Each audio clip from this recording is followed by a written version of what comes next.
예, 평안하셨습니까? 예. 예, 예수님의 공생애는 가을의 시작에서 봄에 마치셨습니다. 그것이 복음의 시작입니다.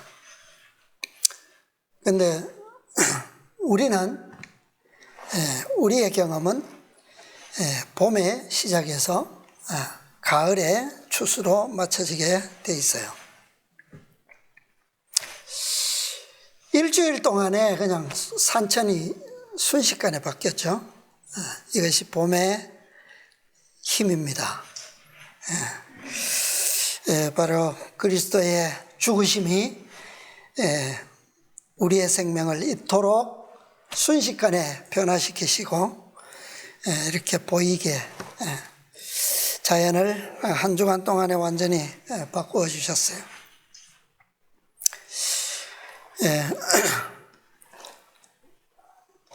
이 봄처럼 우리의 생명이 생기를 얻고 또 풍성한 여름의 기운을 통해서, 햇볕을 통해서 또 가을의 풍성함을 우리의 생애를 통해서 얻게 되시기를 바랍니다. 지난 시간에 모세가 애굽에서 어디로 도망갔습니까? 미디안 땅으로 도망갔죠. 그 도망갈 때에 누가 모세의 손을 붙잡았다고요? 붙잡고 옮겼다고 그랬습니까? 주의 천사가 오른손을 붙잡고 이집트로부터 그를 이끌어내어서 어디에 옮겨 놓았다고요? 얼마의 거리에? 이집트 경계 밖 40일 되는 거리에 그를 데려다 놓았다. 성경과 예언의 신의 기록은 아니지만 우리가 그것을 좀 생각해 봤습니다. 자, 사도행전 다시 한번 보겠습니다. 사도행전 7장 30절의 말씀, 지난 시간에 본 말씀입니다. 사도행전 7장 30절. 40년이 참에 천사가 시내산 광야 가시나무 떨기 불꽃 가운데서 그에게 보이거늘. 오늘은 이 말씀을 좀 생각해 보려고 합니다. 보기 전에 왜 이 출애굽기에는 기록되지 않았는데 왜 사도행전 기록에서는 스데반이 성령에 충만하여 바로 이런 설교를 했는지, 40년이 참회라고 하는 말씀의 기록을 남겼습니다. 자, 부조와 선지자 248쪽입니다.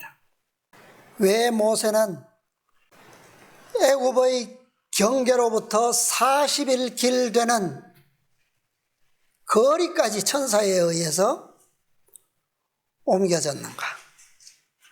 부조와 선지자 248쪽. 모세는 배우지 않아야 할 것을 많이 배워왔다. 애굽에서 모세를 에워싸고 있었던 영향, 곧 어머니의 사랑과 왕의 손자로서의 높은 지위, 도처에 있었던 방탕과 화로, 교활과 거짓 종교의 신비, 우상숭배의 장엄함과 건축과 조각의 엄숙한 장관 등 이 모든 것은 개발 중에 있던 그의 마음에 깊은 인상을 주어 어느 정도 그의 습관과 품성을 형성하였다. 시간과 환경의 변화와 하나님과의 교통이 이 같은 인상을 제거할 수 있었다. 모세 자신도 오류를 버리고 진리를 받아들이는 생활을 살기 위해 투쟁해야 할 필요가 있었다. 그러나 그 투쟁이 너무나 치열하여 인간의 힘에 겨울 때에 하나님께서 그의 조력자가 되실 것이었다. 무엇이 모세가 애굽에서 형성했던 습관과 품성, 필요치 않은 배움, 이런 것들을 무엇에 의해서 제거할 수 있었다고요? 시간과 환경의 변화와 하나님과의 교통, 이 세 가지를 우리는 무시해서는 안 되죠. 예. 그리고 이것과 더불어 모세 자신도 이 시간, 환경, 하나님과의 교통, 이 모든 과정 속에서 무엇이 필요하다고요? 투쟁이 필요했다. 또 거기에 덧붙여서 힘의 겨울 때에는 무엇이? 하나님께서 그에게 조력자가 되실 필요가 있었다. 이게 다 우리에게 뭐한 겁니까? 다 필요하다는 거예요. 네. 자, 오늘 우리도 모세처럼 애굽의 세상적 문화와 교육을 통해서 많은 유익한 것들을 배울 수가 있죠. 모세가 애굽에 있는 동안에는 그것이 뭐예요? 필요한 것들이었죠. 유익한 것이었을 수 있습니다. 그러나 우리가 분명히 알아야 되는 교훈은 우리가 애굽 세상으로부터 배웠던 유익함이 모세가 하나님의 사업을 위해서는 또 그 유익함이 뭐하다는 겁니까? 다시 그것을 버려야 할 필요가 있었다는 거예요. 그래서 이 배웠던 유익함을 다시 포기하기 위해서는 배우기 위해 걸린 시간보다 더 긴 시간이 요구될 수도 있다는 사실입니다. 우리 이거 기억해야 돼요. 우리가 배운 유익이 세상에서는 유익할지 모르지만 하나님의 사업에서는 결코 유익하지가 않다라고 하는 사실, 그것은 모세의 경험을 통해서 증명되어 있습니다. 모세뿐만 아니라 사도 바울도 마찬가지예요. 사도 바울도 성경과 연애신의 기록들을 보면 그가 세상에서 하나님을 섬긴다고 그가 율법을 열심히 공부했고 선지자들과 그리고 율법사들이 가르쳐왔던 그것을 그에게 있어서 유익한 것들로 열심히 배우고 그것을 습관화하고 품성화되어 있었습니다. 그러나 그도 그리스도를 알고 그리스도의 계시를 통하여 그가 배웠던 유익한 모든 것을 다 뭐하기로 했습니까? 다 버리기로 했어요. 무엇을 어떻게 여기기로 했다고요? 배설물처럼 여기기로 결심했습니다. 그리고 그것을 그렇게 하는 데에는 그에게도 무엇이 필요했다고요? 시간이 필요했고 환경적 변화가 필요했고 하나님과의 특별한 교통이 필요했고 투쟁이 필요했어요. 거기에 하나님의 계시가 또 필요했습니다. 자, 그 다음 문단 계속 보겠습니다. 248페이지. 하나님을 위하여 어떤 사업을 수행하도록 택하심을 입은 모든 사람들에게도 인간적 결점이 있다. 그러나 그들은 판에 박은 듯한 습관과 품성에 머물러 있는 것에 만족하지 않았다. 그들은 하나님께로부터 지혜를 얻고 그분을 위해 일하는 법을 배우기를 열렬히 갈망하였다. 사도는 너희 중에 누구든지 지혜가 부족하거든 모든 사람에게 후히 주시고 꾸짖지 아니하시는 하나님께 구하라. 그리하면 주시리라고 말하였다. 그러나 하나님께서는 사람들이 어두움에 머물러 있으면서도 그것을 만족히 여기고 있는 한 그들에게 거룩한 빛을 나누어 주지 않으실 것이다. 하나님의 도움을 받기 위하여 사람은 자기의 연약함과 부족함을 깨달아야 하고 자기 자신 속에 이룩될 큰 변화에 마음을 어떻게 해요? 쏟아야 한다. 투쟁하지 않으면 안 됩니다. 열렬하고 꾸준한 기도와 노력으로 분기해야 한다. 그릇된 습관과 행습은 떨쳐버려야 한다. 이 같은 잘못들은 시정하고 바른 원칙을 따라 살고자 하는 결정적인 노력만이 승리를 가져다 줄 것이다. 하나님께서 그들 스스로 하도록 능력을 주셨는데도 불구하고 그들은 하나님께서 모든 것을 해 주시기를 기다리는 까닭에 그들이 마땅히 차지할 수 있는 지위를 얻지 못하는 사람들이 많이 있다. 유용하게 쓰일 수 있는 사람들은 모두 엄격한 정신적, 도덕적 훈련을 받아야 한다.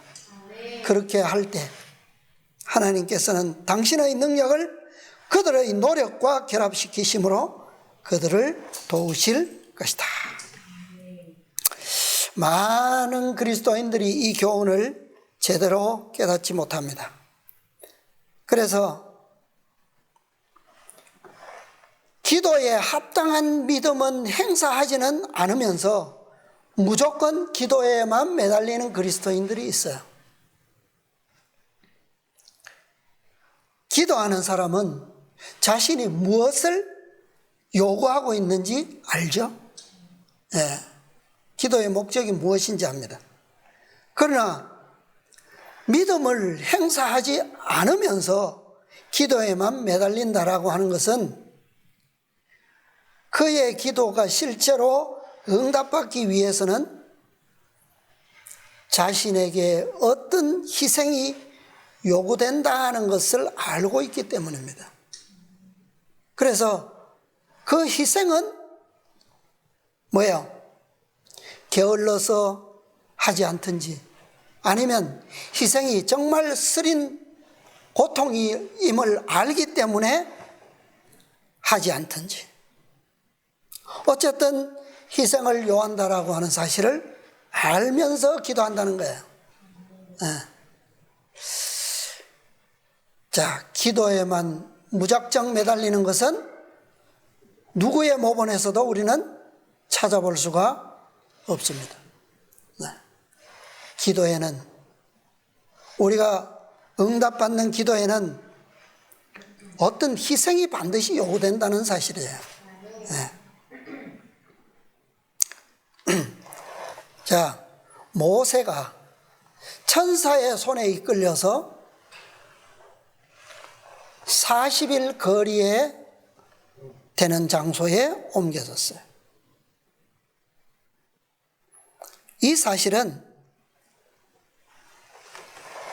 모세는 자신의 구원을 위해서든 아니면 형제 이스라엘을 구원하기 위해서든 어쨌든 구원에 이르기 위해서는 애굽이라고 하는 자신의 40년 과거를 완전히 포기하지 않으면 안 된다는 사실입니다. 네. 그것을 가르쳐 주는 거예요. 자신의 육신은 물론이고 영적으로는 더더욱 결코 구원할 수 없다는 사실을 깨닫게 하기 위해서 그를 이 먼 거리에 옮겨졌다는 사실입니다. 그 거리는 모세가 우리가 생각하는 그런 그 구원이 하나님께서 우리에게 주시고자 하시는 구원과는 너무나도 먼 거리라고 하는 사실이에요. 그것을 깨닫도록 해줍니다. 모세는 그것을 완전히 깨닫기까지, 그리고 이스라엘의 완전한 구원을 위한 하나님의 계시를 받기까지 하나님의 이름이 기록된 그분의 능력을 매일 매순간 바라볼 수 있는 환경으로, 그 환경 가운데서 40년이라고 하는 시간을 보내야만 했다는 사실입니다. 우리는 하나님께서 우리에게 주시고자 하시는 그 구원과 얼마나 멀리 떨어져 있습니까? 얼마나 멀까요, 우리는? 모세는 40년이라고 하는 거리에 있었습니다. 그죠? 40일 걸리는 거리에 있었고 40년이 지나서 그것을 배웠어요. 이스라엘은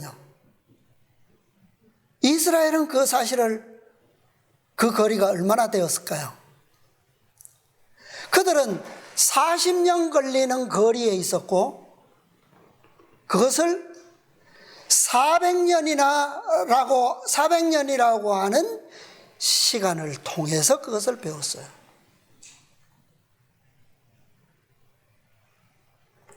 우리는 얼마나 먼 거리에 있을까요? 우리의 구원은 하나님의 구원과 얼마나 멀리 있을까요? 온 인류는 4,000년이나 되는 먼 거리에 있다는 사실입니다. 이해되세요? 믿어지세요? 4,000년이나 먼 거리에 우리의 구원이 있었다는 사실입니다. 예수님께서 언제 오셨어요? 때가 참에 우리를 구원하시기 위해서 이 땅에 오셨는데, 인류가 타락하고 얼마 만에? 4,000년 만에 그분께서 구주로 이 땅에 오셨어요. 그것은 바로 우리가 하나님께로부터 얼마나 멀리 떠나왔다라고 하는 사실을 증명하는 시간입니다. 그 다음 문단 계속 보겠습니다. 248페이지. 사면이 산으로 둘러싸인 한적한 곳에서 모세는 홀로 하나님과 함께 있었다. 애굽의 장엄한 신전과 그곳의 미신과 허위가 더 이상 그의 마음에 무엇을요? 영향을 주지 않았다. 이런 상태, 이런 상황이 바로 하나님의 계시를 받을 수 있는, 하나님의 계시를 볼 수 있는 최적의 조건입니다. 어떻게 있었다고요, 모세가? 산으로 둘러싸인 한적한 곳에서 홀로. 그곳이 어떤 곳입니까? 영원한 산들의 장엄함 속에서 그는 지극히 높으신 분의 위엄을 바라보며 그와 대조해 볼 때 자신이죠, 애굽의 신들이 하나님의 높으신 위엄을 바라보며 그것들과 대조해 볼 때 애굽의 신들이 얼마나 무력하고 하찮은지를 깨달았다. 도처에 창조주의 이름이 기록되어 있었다. 모세는 그분이 임재해 계시는 곳에 서 있는 것 같았고 그분의 능력으로 둘러싸인 것 같았다. 여기서 그의 자존심과 자부심은 어떻게 되었습니까? 완전히 일소되었다. 하나님의 위엄과 그분의 이름과 그분의 능력과 그분의 표현으로 가득 채워질 때 무엇을 잃어버려요? 자존심과 자부심은 완전히 일소될 수가 있습니다. 내 자존심, 내 자아 아무리 내어버리려고 해도 그분으로 채워지지 않으면 결코 내 자아는 사라질 수가 없어요. 단순하고 소박한 광야 생활을 통해서 애굽의 안일과 사치의 결과들은 다 없어지고 말았다. 우리가 애굽의 세상에 속해 있는 한, 세상의 문화를 공유하는 한, 세상의 교육 속에 우리가 머무는 한, 이 변화의 경험은 이루어질 수가 없다는 것을 우리가 볼 수가 있습니다. 모세는 참을성 있고 경건하고 겸손하게 되어 그의 온유함이 지면의 모든 사람보다 승하게 되었다. 그러면서도 능하신 야곱의 하나님께 대한 믿음이 어떻게 해요? 강하게 되었다. 우리가 애굽에 머물면서 동시에 하나님께 대한 믿음이 강하게 될 수는 없습니다. 맞습니까? 없어요. 우리의 경험이 모세의 경험보다 우월할 수가 있겠습니까? 네. 모세는 창조주의 이름이 기록된 자연의 장엄한 위험을 매일 매순간 바라보면서 인내하면서 그곳에서 하나님과 교통한 결과가 이거예요. 그의 온유함이 지면의 모든 사람보다 승하게 되는 것은 물론이고 그의 믿음이 하나님께 대한 절대적 믿음으로 강하게 되었다는 말씀입니다. 그는 이스라엘을 애굽으로부터 구원하기에 자신이 얼마나 비천하고 자신의 지혜와 능력이 얼마나 무가치하다라고 하는 사실을 깨달아야 했습니다. 이 하나님의 이름들을 발견할 때에 그는 그것을 비로소 깨달을 수가 있었습니다. 이 땅에서는 이스라엘을 구원할 수 있는 사람은 결코 단 한 사람도 없다라고 하는 사실을 그는 깨달아야 했어요. 그리고 그는 이 시간, 이 상황 속에서 그는 그것을 배울 수 있었고 깨달을 수 있었습니다. 인간이 스스로 구원을 얻기에는 얼마나 무가치한 존재라고 하는 사실을 깨달았을 때 그의 품성은 비로소 하나님의 영광을 반사하고 나타낼 수 있는 준비가 갖추어지게 된 겁니다. 사도 바울은 어떻습니까?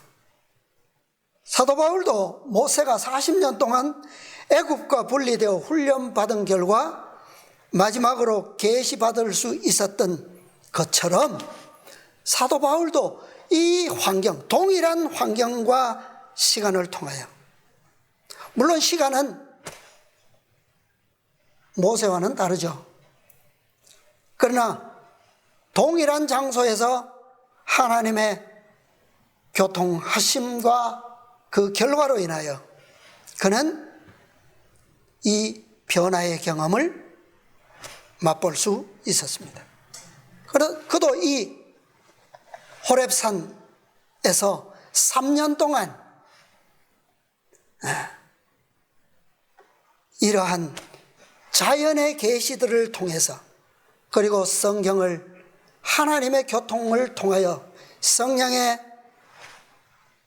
성령을 통하여 배울 때에 그는 품성의 변화를 경험할 수 있었고 비로소 하나님의 품성의 영광을, 진리의 계시들을, 그리스도의 복음을 세상에 증거할 수 있는 준비가 갖추어지게 된 것입니다. 자, 예수님께서도 이런 경험을 하셨어요. 그분 자신이 복음의 근본이셨고 창조주이셨지만 예수님께서도 이 땅에 오셨을 때에는 똑같은 경험을 하셨어요. 인간의 비천함을 맛보셔야 하셨고 인간의 무가치함을 그분도 맛보셔야만 하셨습니다. 그래서 그분은 침례를 받으시고 공생애에 들어가시기 전에 어디로 가셨어요? 광야에 가셔서 40일 동안 금식하셨습니다. 절제 274쪽입니다. 그리스도께서는 40일 동안 광야에서 금식하셨다. 무엇을 위하여 금식하셨는가? 하나님의 아들의 품성 가운데에 그토록 비천해지고 고통받지 않으면 안 될 어떤 과오가 있었는가? 아니다. 그분은 죄가 없으셨다. 그분께서는 이 모든 비천함과 쓰라린 고통을 타락한 인간을 위하여 참으셨다. 그분도 이 비애를 맛보시지 않으시면 우리의 고통에, 우리의 시험에 참여하실 수가 없기 때문에 우리를 위해 참으신 거예요. 스스로 자원해서 이 경험을 맛보신 겁니다. 모세의 40년은 그리스도께서 경험하실 타락한 인간의 비천함과 인생들이 당하는 쓰라린 고통을 상징하는 시간이었어요. 모세는 자신의 세대가 당할 40년의 비천함과 고통뿐이었지만 그리스도께서는 인류가 타락한 이래 4000년 동안의 비애와 고통을 맛보시고 짊어지셔야만 하셨습니다. 자, 시대의 소망의 한 말씀 보겠습니다. 시대의 소망 759페이지. 소망 759쪽입니다. 사단이 사람들로 하여금 범죄하게 했으므로 구속의 경륜이 가동되었다. 몇 년 동안? 4000년 동안 그리스도께서는 인류를 향상시키기 위하여 애쓰셨으나 사단은 인류를 멸망시키고 타락시키기 위하여 노력해 왔다. 그리고 하늘 우주는 이 모든 것을 바라보았다. 예수께서 이 세상에 오시자 사탄은 그분을 대적하는 일에 그의 모든 능력을 쏟았다. 예수께서 젖먹이로 베들레헴에 나타나셨을 때부터 찬탈자는 그를 파멸시키기 위하여 노력하였다. 가능한 모든 방법을 써서 그는 예수님으로 하여금 완전한 유아 시절에서 흠없는 장년 시절로 성장해서 거룩한 봉사와 흠없는 희생 제물이 되지 못하게 하려고 노력하였다. 자, 예수님의 생애는 여기에 보면 세 단계, 세 번의 과정으로 이렇게 나뉘어져 있죠. 그런데 그 모든 과정들마다 뭐라고 기록되어 있습니까? 어땠다고요? 유아 시절은 완전한 유아 시절. 장년 시절은요? 흠없는 장년 시절. 그 다음에 마지막 희생 제물은요? 흠없는 희생 제물. 이것을 누가 잘 알고 있을까요? 사탄이, 그죠? 그러나 그는 어떻게 해요? 실패하였다. 사탄은 예수님을 죄짓게 할 수 없었다. 사탄은 예수님을 낙담하게 할 수도 없었고, 그분이 이루려고 오신 사업에서 손을 떼게 할 수도 없었다. 광야에서부터 갈바리까지 사탄의 분노의 폭풍이 그분에게 휘몰아쳤으나 그것이 무자비하게 치면 칠수록 하나님의 아들은 더욱더 굳게 하나님의 손에 매달리셔서 그 피로 물든 그 길을 헤치고 나아가셨다. 그분을 억압하고 정복하려는 사탄의 모든 노력은 그분의 흠 없는 품성을 더욱더 순결하게 빛내줄 뿐이었다.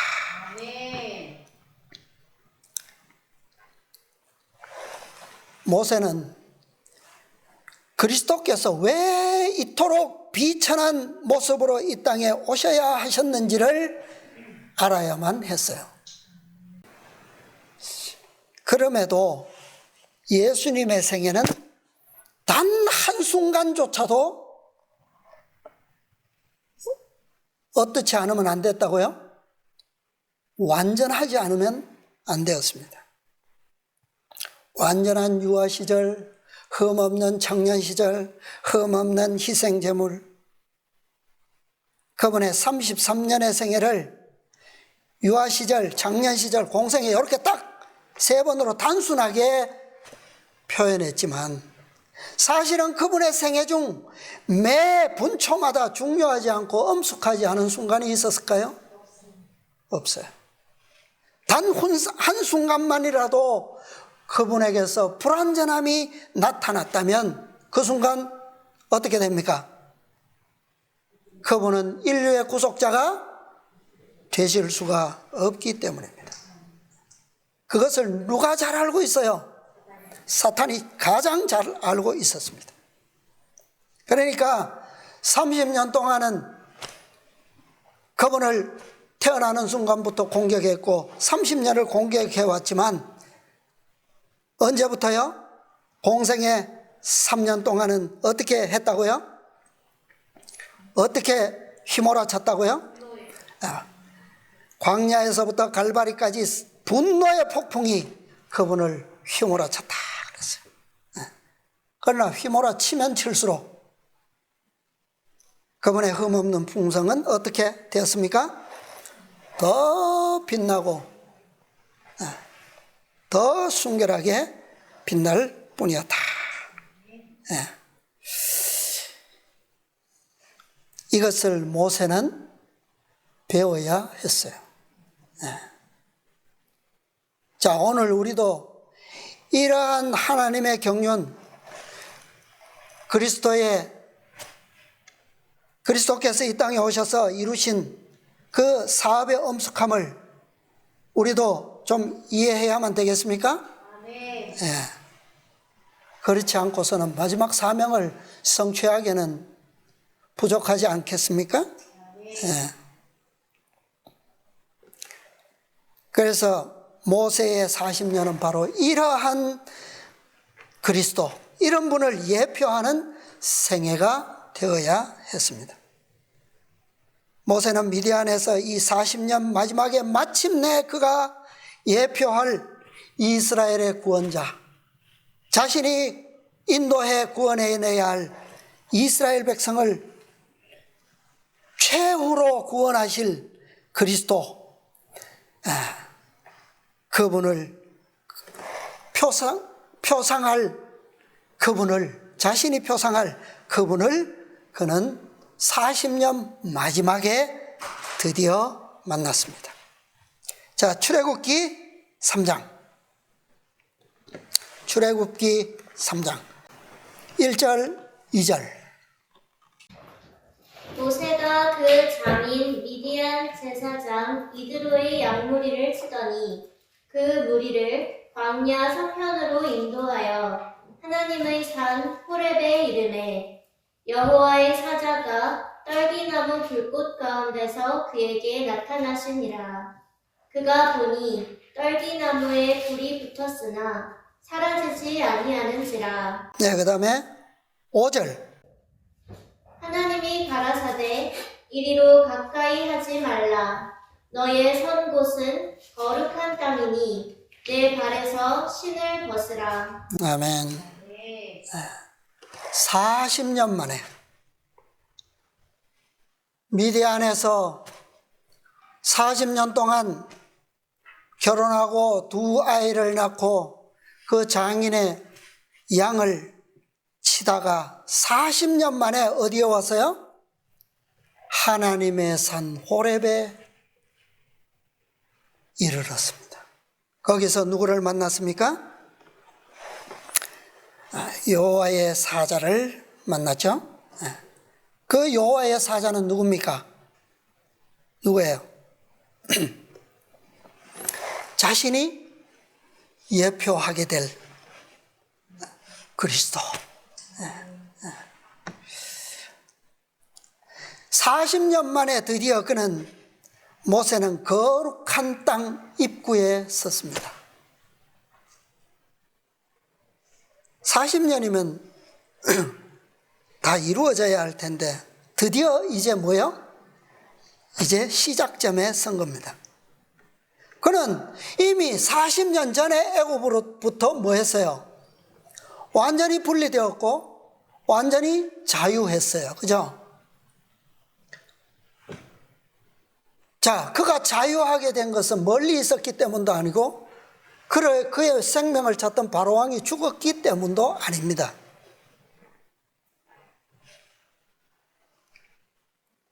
이제 누구를 만났기 때문에요? 만왕의 왕, 그 자신과 이스라엘의 구원자 되시는 하나님, 그리스도, 그분을 만났기 때문입니다. 그가 애굽으로 다시 가죠? 애굽으로 갈 것입니다. 그러나 그의 몸은 애굽 왕 바로 앞으로 다시 가지만 자기의 생명을 찾던 바로는 죽었고 그의 아들 더 악한 바로가 그를 기다리고 있지만 그의 영혼은 그 바로와 애굽과는 어떻습니까? 상관이 있어요, 없어요? 전혀 없어요. 두렵습니까? 두렵지 않습니까? 전혀 두렵지 않습니다. 왜요? 그는 이제 40년 전에 애굽의 왕자가 아니고 이제는 그 애굽과는 전혀 뭐예요? 전혀 상관이 없는 완전한 자유자로 이제 섰기 때문입니다. 예수님께서도 40일 금식하신 후에 세상의 왕 사탄을 만났어요. 그러나 그분은 그와 관계할 것이 있었습니까? 없었어요. 아무것도 그와 관계할 것이 없었습니다. 그는 세상의 통치자였지만 그가 내게 절하면 세상의 모든 것을 너에게 주겠느라고 말했지만 그리스도께서는 어떠셨어요? 그와 관계할 것이 아무것도 없으셨습니다. 왜요?